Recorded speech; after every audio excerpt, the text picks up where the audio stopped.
Bonjour à tous, bienvenue à cette conférence sur la robotique collaborative avec un focus particulier aujourd'hui sur un cas d'application en polissage. Je me présente brièvement, Maya Huguenin des éditions techniques de l'ingénieur. Nous sommes co-organisateurs de cette série de conférences aujourd'hui. Donc, pour nous faire le point sur les enjeux, les développements et les atouts de la robotique collaborative dans le secteur industriel, j'ai le plaisir d'accueillir ce matin Monsieur Yvan Méasson, responsable business développement au CEA List et porteur de la start-up Cibop, qui conçoit et fabrique industriellement des bras robotiques collaboratifs. Monsieur Philippe Morin, responsable commercial innovation en charge du programme de déploiement de la plateforme robotique CapMeUp. Cette plateforme a pour objectif de démocratiser l'ensemble des solutions robotiques interactives au sein des PME et des ETI. Et enfin, monsieur Jean-François Thibault, qui est responsable du programme ergonomie du groupe Safran et qui, à ce titre, est responsable du projet Cobotique Safran. Je leur laisse la parole. Merci. Bonjour à tous. Donc, pour commencer, avant d'attaquer sur la robotique collaborative proprement dite, je vais vous parler des pommes et de la cueillette des pommes. Ça paraît étrange d'entamer par ça, mais aujourd'hui, la cueillette des pommes pose un véritable problème de disponibilité de personnel. C'est un travail qui est éminemment saisonnier, très intensif, avec un certain nombre de gestes relativement techniques, en tout cas qu'aujourd'hui un robot ne sait pas faire. Il s'agit de reconnaître la pomme, de l'attraper, vérifier qu'elle est mûre et la déposer correctement sans l'abîmer dans le bac. Donc aujourd'hui, il y a eu pas mal de projets de R&D pour reconnaître justement, remplir toutes ces tâches-là, alors que finalement le fond du problème, si on le pose autrement, c'est d'arriver à ce que l'opérateur réalise dans son temps de travail, dans la journée, le maximum de valeur ajoutée. Aujourd'hui, un opérateur, ça passe son temps à monter, un cueilleur de pommes, pardon, ça passe son temps à monter à l'échelle, descendre de l'échelle, déplacer l'échelle, vider son panier.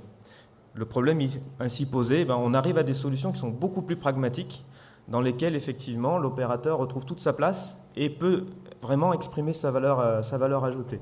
Donc c'est un système américain qui a été mis au point. Vous voyez, 4 petites nacelles, les opérateurs se mettent à hauteur pour attraper donc les pommes, et ensuite un tube permet d'amener les pommes jusqu'au conteneur sans les abîmer.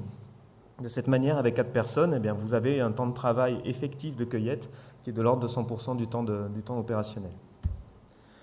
Devant une nouvelle problématique maintenant, comment on répond à un besoin industriel devant une problématique nouvelle ? Classiquement, en R&D, on cherche à augmenter la technologie, à rajouter des éléments et à donner au robot plus d'intelligence, plus de connaissance de la tâche ou alors carrément plus de variabilité. En se posant la question de la même manière que tout à l'heure sur la cueillette des pommes, on peut réfléchir à combiner donc les avantages de l'opérateur et du système et avoir ainsi un système beaucoup plus simple et qui permette de traiter vraiment toute la variabilité et apporter un maximum de flexibilité. Ça revient finalement à analyser 2 dimensions. Ça revient d'abord à regarder les leviers collaboratifs. Qu'est-ce que je vais gagner à laisser l'opérateur sur le site et qu'est-ce que je vais perdre ou qu'est-ce que je vais gagner si je veux quand même conserver un minimum d'autonomie. Mais voyez, ce n'est pas une démarche binaire, il s'agit vraiment de réfléchir à partager entre l'opérateur et le robot le meilleur de chacun finalement. L'idée à ce niveau-là, c'est véritablement de regarder quelles sont les exigences par rapport au post-opératoire et donc quels sont les usages à identifier, à préciser pour pouvoir laisser l'homme au cœur du dispositif. La robotique collaborative, c'est ça, c'est ce lien entre l'homme et la machine, mais c'est surtout quelle valeur ajoutée on laisse à l'homme par rapport à des tâches, entre guillemets, subalternes qui peuvent être automatisées, robotisées. Juste pour nous présenter rapidement, le CETIM, Centre technique des industries de la mécanique, globalement, le CETIM, c'est un centre qui est à la disposition des cotisants mécaniciens. Ça va basculer, pardonnez-nous. Globalement, on fait de la robotique depuis plus de 30 ans. Pourquoi ? Parce que les industriels de la mécanique ont besoin, depuis un certain nombre d'années, de voir évoluer leur process. Et à partir de là, comme toute chaîne de production, la robotique a amené un certain nombre de solutions.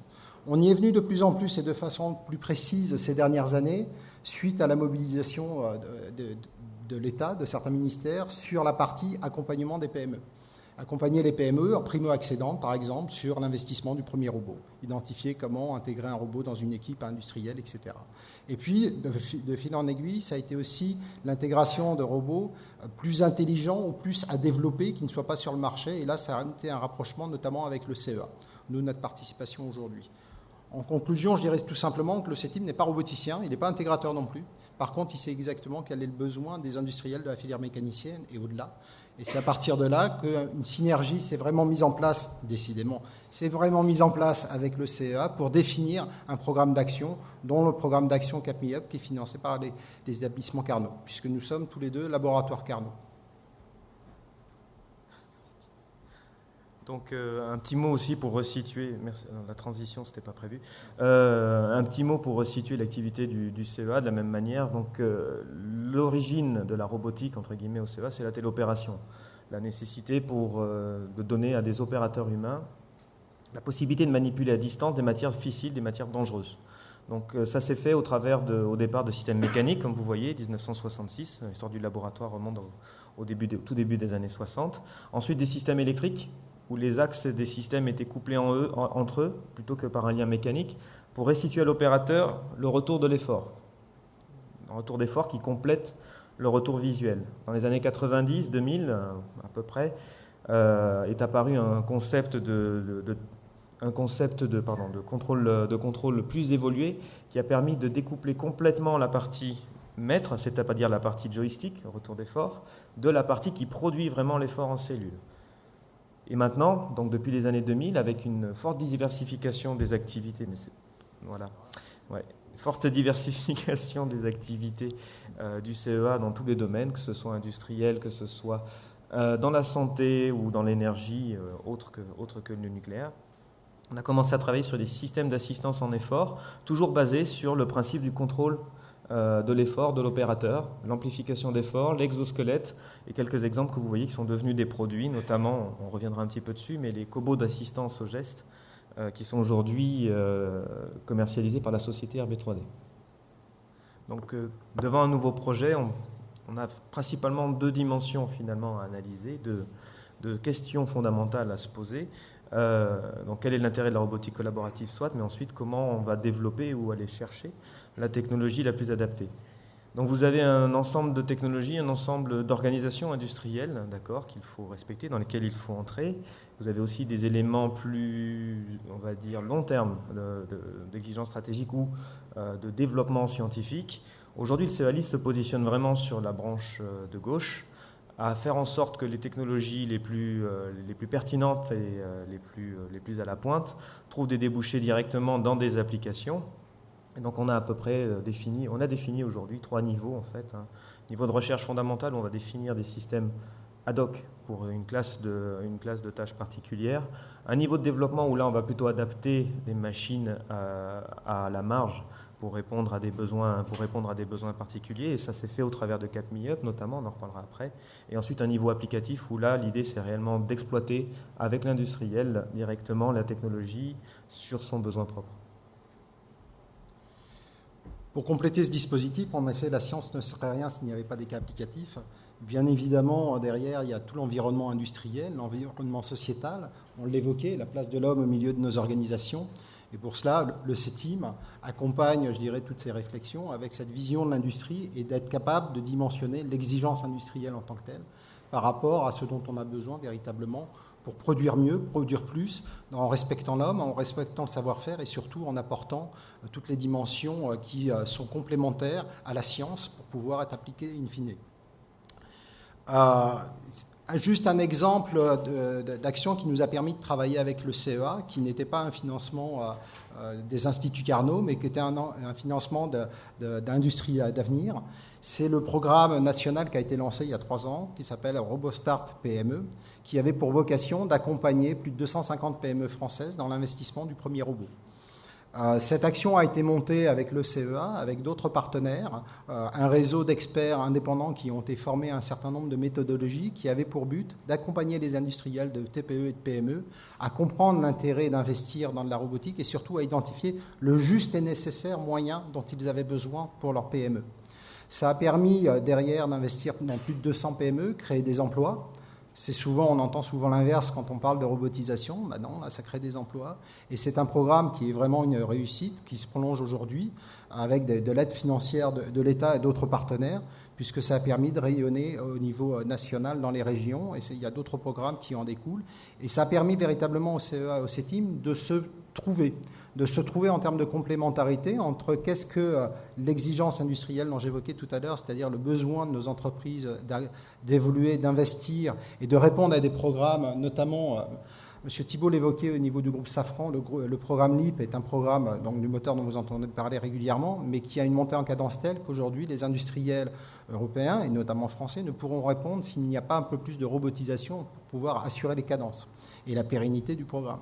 Donc à partir de là, ce programme RoboStart PME nous a permis avec le CEA de développer un certain nombre d'outils et d'approches conjointes qui ont visé, décidément, qui avaient pour visée de comprendre quelle était la stratégie industrielle de la PME pour pouvoir l'accompagner intelligemment. Donc ce programme, juste pour exemple, je ne rentrerai pas plus dans le détail, mais avait pour vocation, encore une fois, quand on investit un moyen industriel, souvent c'est la problématique du directeur industriel ou du patron des méthodes qui va dire j'ai besoin de tel outil. Dans le cadre de robotisation, notre propos il est de dire c'est un programme 360 degrés qui correspond à toute l'entreprise. Ça correspond à un problème de production, bien évidemment. On parlait de capacité, on parlait de capacité, d'augmentation de capacité, etc. Mais ça concerne également la notion d'humain. Comment l'opérateur trouve sa place dans l'entreprise, comment il a une vraie valeur ajoutée, comment il n'a pas le sentiment d'être relégué à des tâches subalternes, mais au contraire à des tâches à forte valeur ajoutée, repositionner les collaborateurs, travailler avec les CHSCT quand il y en a par rapport aux conditions d'emploi des gens, etc. Ça concerne également la notion d'intégration. Encore une fois, intégrer un robot dans une entreprise, ce n'est pas le poser dans un coin et dire ça marche tout seul. Intégrer un robot, c'est le connecter à un système d'information, un système de communication, un système au sens large qui est le système de l'entreprise, quand on considère que l'entreprise est un système. Ça concerne également la notion réglementaire, réglementation au sens large du terme, les règlements machines, les normes en vigueur en termes d'employabilité de robots dans une zone où des humains se travaillent, etc., etc. Toute cette approche est analysée, diagnostiquée, et puis enfin, c'est une notion économique. Comme le disait M. Thibault, aucune entreprise ou aucun chef d'entreprise n'est philanthrope en soi. Donc à partir de là, il faut quand même qu'il y ait aussi une notion de retour sur investissement. Et cette notion de retour sur investissement, ce n'est pas simplement mon investissement divisé sur X années, mais c'est plutôt quelle est la valeur ajoutée de cet équipement et quelle valeur ajoutée ça va me permettre d'appréhender pour aller chercher de nouveaux marchés et d'utiliser des hommes à bon escient. Donc une fois qu'on a déroulé ce diagnostic dans les PME, ça nous permet d'aborder globalement l'entreprise à travers différents aspects, accompagner à la rédaction d'un cahier des charges, accompagner à la relation avec les intégrateurs, accompagner sur l'ingénierie des compétences, etc., etc. C'est vraiment un 360 degrés qui a été fait avec des patrons de PME et de petites boîtes et qui a permis des réussites en termes d'investissement et de mise sur le marché de robots. Donc ça crée de l'activité à la fois pour les PME qui ont investi, mais aussi pour les intégrateurs qui sont les maillons, je dirais, entre les fabricants de robots et les PME.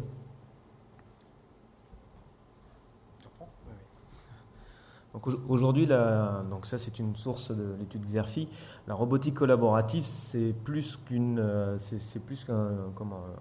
sont plus que des systèmes en devenir, c'est vraiment un vrai marché qui est en train d'émerger et qui se situe finalement entre la robotique domestique et la robotique industrielle. La maturité du marché est en train d'être acquise et aujourd'hui il y a beaucoup d'études pour expliquer qu'effectivement à l'aube de 2020 il y aurait 80 000 robots qui seraient vendus dans un mode d'utilisation collaboratif. Pour situer aujourd'hui, cette année, il se vendra à peu près 225 000 robots dans le monde. Donc c'est un marché qui est vraiment très important. Comment on a l'habitude de présenter les différents usages des robots collaboratifs? En fait, on les place sous l'angle de l'interaction. Dans une journée ou sur un cycle, quel est le pourcentage de temps pendant lequel l'opérateur va être en interaction directe avec la machine? Aujourd'hui, vous avez donc des cellules qui peuvent être ouvertes au moyen de capteurs laser avec des robots standards pour lesquels l'opérateur finalement ne va venir qu'alimenter la cellule. Ça, c'est un premier niveau d'interaction. De l'autre côté, vous avez des dispositifs d'assistance au geste qui n'ont absolument aucune autonomie et qui travaillent réellement 95 ou 100% de leur temps avec l'opérateur à proximité. Et l'enjeu finalement aujourd'hui, c'est d'arriver à se positionner sur des usages où le robot sera en interaction quasi permanente avec l'opérateur, avec un temps de cycle partagé de manière intelligente pour laisser à l'opérateur vraiment son geste à valeur ajoutée. Des exemples de robotique collaborative que vous utilisez tous les jours et dont on n'a pas conscience, c'est notamment la direction assistée dans votre voiture. Aujourd'hui, vous vous rendriez compte que ça n'existe pas le jour où vous l'enlèverez. Même chose pour le GPS, même chose pour le vélo électrique. Ce sont des aides à nos gestes, à notre savoir-faire humain.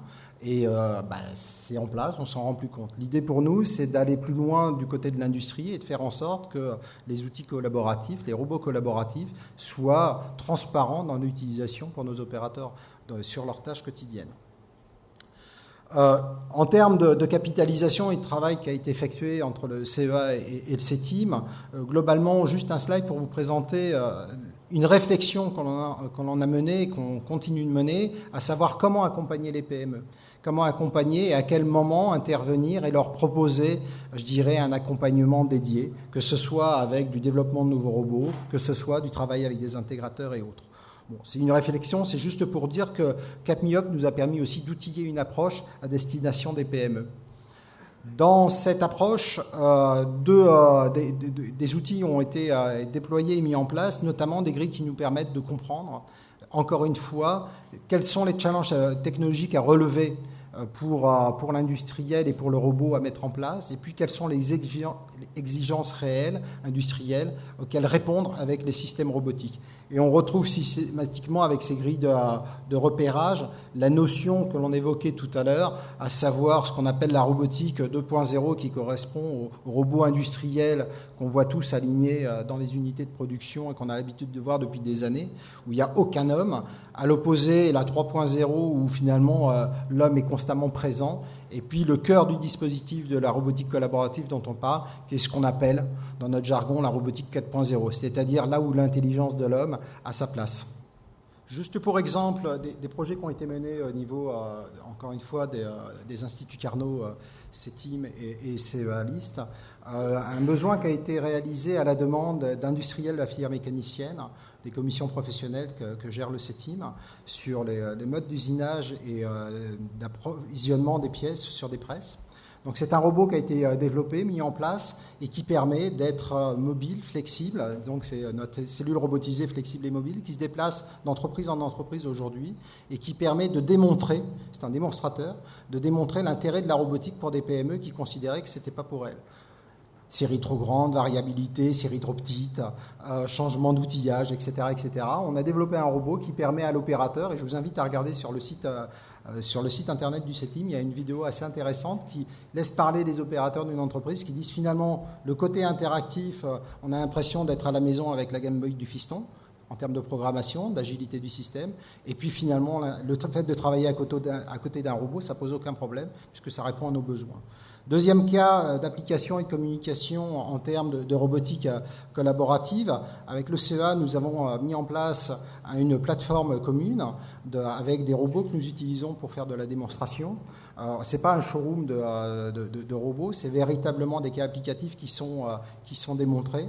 Et donc, hier, entre autres choses, avait lieu un atelier robotique sur la plateforme de Senlis, en présence du CEA et des robots du CEA. Ça montre aussi aux industriels ce qui est possible de faire et comment l'appliquer à leurs besoins réels et concrets. Après, il y a des développements industriels qui se font en B2B pour des industriels qui viennent nous voir, notamment l'exemple de RB3D. Donc là, c'est le premier exemple en fait, mondial de système industriel d'amplification d'effort. L'opérateur appuie sur une poignée, l'effort est mesuré et le système restitue sur le pneu, pour faire du rechapage, donc, n fois l'effort d'entrée. Ça permet à l'opérateur de toujours avoir le contrôle de la machine. C'est quelque chose qui a été développé donc, en partenariat avec le CETIM pour la société et en partenariat avec la société RB3D pour Pneus Laurent. La problématique de départ était de pouvoir justement proposer des pneus non pas à la vente, mais à la location au kilomètre. Donc c'était d'abord un enjeu stratégique majeur. Et ça s'est traduit ensuite en exigences technologiques parce que le rechapage demande beaucoup de temps de formation et malheureusement, les gens présentent un turnover vraiment important. Donc à titre personnel, je vais vous parler un petit peu de Cibo maintenant. C'est un autre des résultats de CapMeUp. Donc je suis le porteur d'un projet de start-up. Je suis en incubation au CEA actuellement pour vendre des robots, commercialiser et fabriquer des robots collaboratifs qui se présentent comme ceci. Hop là. Est-ce que la vidéo part ?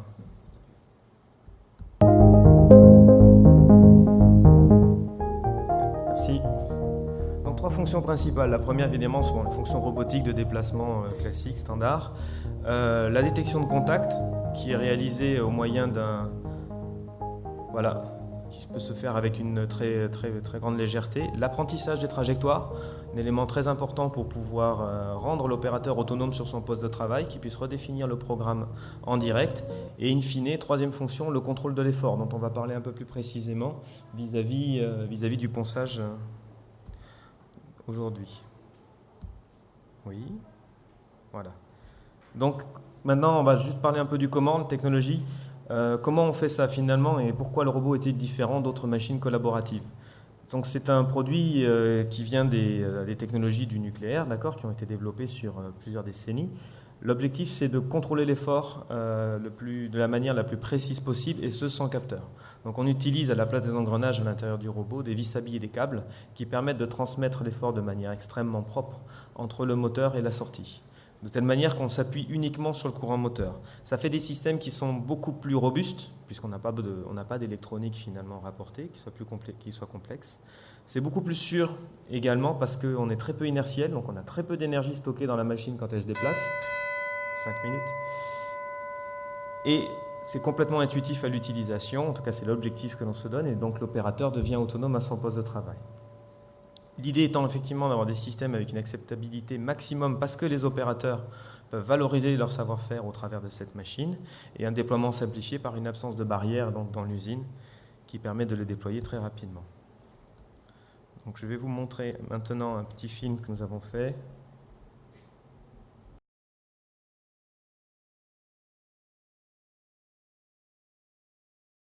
Mon expérience personnelle, c'est 25 ans dans le moule métallique, avec donc de l'usinage, du fraisage, du tournage et du polissage. Par exemple, je vais prendre une cafetière électrique. Le moule de la cafetière électrique, il faut le polir. Donc en polissage, ça va demander environ, moi je dirais, une semaine. Donc là, on voit un petit peu les principes que l'on souhaite mettre en œuvre et qu'on est en train de mettre en œuvre. D'abord sur un plan. Donc l'opérateur vient désigner un premier point d'une zone à traiter. Il désigne un deuxième point. Et ensuite, on vient balayer la zone avec un effort contrôlé. On a rajouté, comme vous avez vu en dessous, une barre pour montrer l'adaptation en altitude qui est permise par le contrôle de l'effort, puisque cette direction-là, la direction verticale, n'est pas contrôlée en position, mais bien en effort.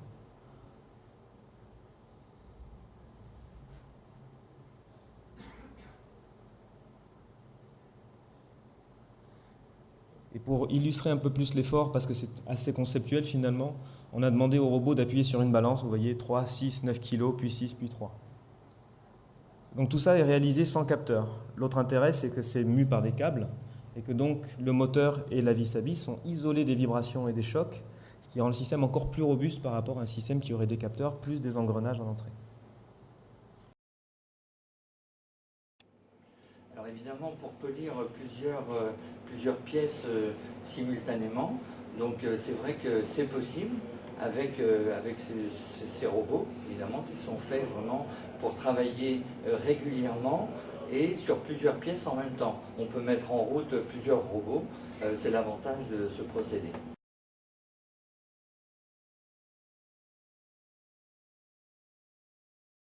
Fort de ces résultats, bien évidemment, avec le CETIM et CEA, on va continuer sur ce démonstrateur et on va aller jusqu'à caractériser, bien évidemment, les résultats, de manière à pouvoir derrière travailler auprès d'industriels pour industrialiser cette approche de polissage, de ponçage et d'ébavurage qu'on envisage derrière sur les pièces.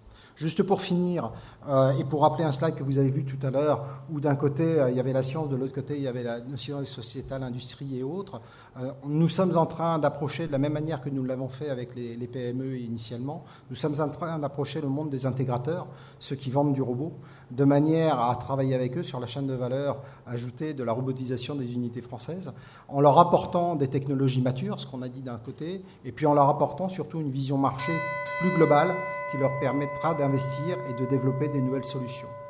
Voilà. Donc tout ça dans le cadre d'une conjonction d'intérêts pour l'ensemble de la filière. Merci de votre attention. Si vous avez des questions.